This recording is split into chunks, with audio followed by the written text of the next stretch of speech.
एका कॉलेजमधलं त्यांना आमंत्रण आलं. त्यांचा ड्रायव्हर त्यांना न्यायला आला. म्हणाला, या कॉलेजमध्ये या गावात आपलं व्याख्यान आहे, त्यामुळे चलावे.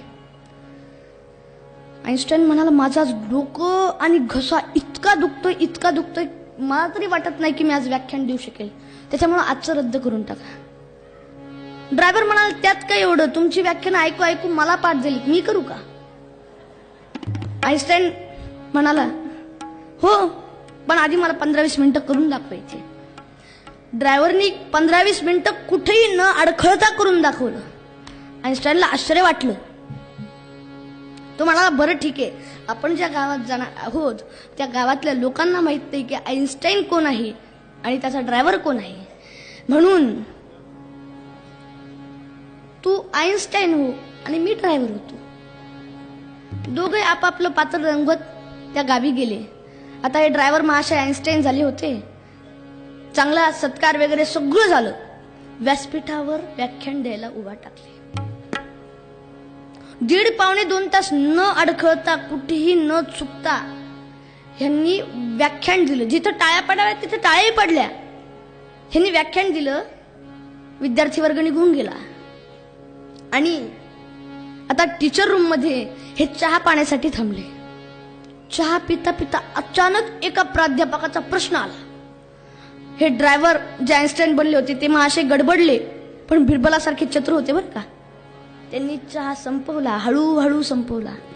खिशातला रुमाल काढला, तोंड पुसत पुसत प्राध्यापकांना म्हणाले, प्राध्यापक महोदय, आपण विचारलेला प्रश्न इतका सोपा आहे की याचं उत्तर माझा ड्रायव्हर सुद्धा देऊ शकेल. आता ड्रायव्हर तर मूळ आईन्स्टाईनच होता. त्याच्यामुळं आईन्स्टाईन साहेबांनी खड उत्तर द्यायला सुरुवात केली. मग जो आईन्स्टाईन बनला होता तो ड्रायव्हरांच्या त्या प्राध्यापकांनी पायात धरले. म्हणाल, तुमचा ड्रायव्हर इतका विद्वान आहे, तुम्ही किती विद्वान असताल? मग मला सांगा, एका तत्ववेत्याच्या सहवासात राहिलं नाही माणूस इतका हुशार होऊ शकतो, इतका ज्ञानी होऊ शकतो, तर संतांच्या सहवासात राहिल्याने का नाही होऊ शकणार? हेच तर संतांचं वैशिष्ट्य असतं. आणि म्हणूनच माणूस चारित्र्य संपन्न संतांच्या सहवासात राहिल्यानेच होतो. आमचे शिवाजी महाराज सुद्धा संतांच्या सहवासात राहत होते. ते सुद्धा चारित्र्य संपन्न होते. की ज्यांना बघून समर्थांसारख्या बैराग्यांना म्हणावंसं वाटलं, निश्चयाचा महामेरू, बहुत जनासे आधारू, अखंड स्थितीचा निर्धारू, श्रीमंत योगी. अगदी यथार्थ वर्णन शिवरायांच्या समर्थांनी केलं. आणि समर्थ आज असले असते तर आजच्या राजकारण्यांना बघून त्यांना काय म्हणावं असं वाटलं असतं? ते काय म्हटले असते? भ्रष्टाचाराचा महामेरू, चोर लुटाऱ्यांशी आधारू, अखंड खुर्चीचा निर्धारू, श्रीमंत भोगी. मग मला सांगा, अशी राजनीती काय कामाची बरं? राजनेता असावा तर तो चारित्र्य संपन्न असावा, बाळासाहेब ठाकरेंसारखा असावा, शिवाजी महाराजांसारखा असावा. त्यामुळे तरुणांनो, देशप्रेम करायला शिका. देशप्रेम कसं असतं एक प्रसंग सांगतो आणि माझ्या पूर्वरंगाच्या वाणीला पूर्ण विराम देतो. एक साधू बाबा होते. ते जंगलातून प्रवास करत होते. अचानक झाडाला झाड घासलं आणि अगदी एकदम वणवा पेटला. वणवा तर पेटलाय. त्यांचं अचानक एका झाडाकडे लक्ष गेलं. ते झाड पूर्ण आगीच्या चपाट्यात सापडलं होतं आणि त्या झाडावर एक घरटं होतं, त्यात पक्षी होता. त्या साधूबाबाला त्या पक्षाची दया आली. साधूबाबांनी त्या पक्षाला उपदेश केला.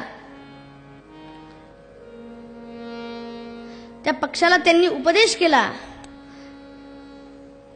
आग लगी हे पेड़ को जलने लगे हे पात, आग लगी है पेड़ को जलने लगे है पात, क्यों बैठा है पेड़ पर ऊर्जा हवा के साथ, क्यों बैठा है पेड़ पर ऊर्जा हवा के साथ.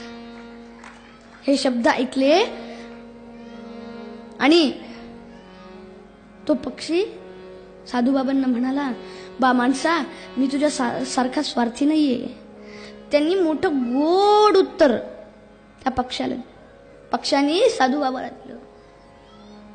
तो पक्षी साधूबाबा म्हणतो, फल खाई इस पेड़ के, फल खाई इस पेड़ के, गंदे किए है पात, अब यही मेरा फर्ज है जल जाऊं इसके साथ, अब यही मेरा फर्ज है जल जाऊं इसके साथ. बा माणसा, मी तुझ्यासारखा स्वार्थी नाहीये. मी या झाडाची फळफळावळ खाल्ली आणि आता माझं हेच कर्तव्य राहील की मी या झाडासोबत जळून जावं. बघा, ह्या पक्षाकडून आजकालच्या पक्षांनी काही शिकलं तर भारताचं नंदनवन होईल. पण आजकालचे पक्ष तर भारत मातेच श्राद्ध पक्ष घालायला बसले. त्यामुळे तरुणांनो, देशप्रेम करा. ही भारत माता तुम्हाला आर्ततेने आवाज देत आहे. त्या आवाजाला प्रतिसाद देण्याचा प्रयत्न करा. त्या आवाजाला प्रतिसाद द्या. या देशाला अधःपतनाला जाण्यापासून वाचवा आणि अधःपतनाला जाण्यापासून वाचवण्यासाठी संत तुकाराम महाराज आम्हाला सांगतात, देवाजवळ ते प्रार्थना करतात. तुझा लाडका जो देश, तुझा लाडका जो देश, त्याचा झाला पुरा नाश, त्याचा झाला पुरा नाश. आता पोटभरी झोप, आता पोटभरी झोप, आता पुरे पुरे गोप, आता पुरे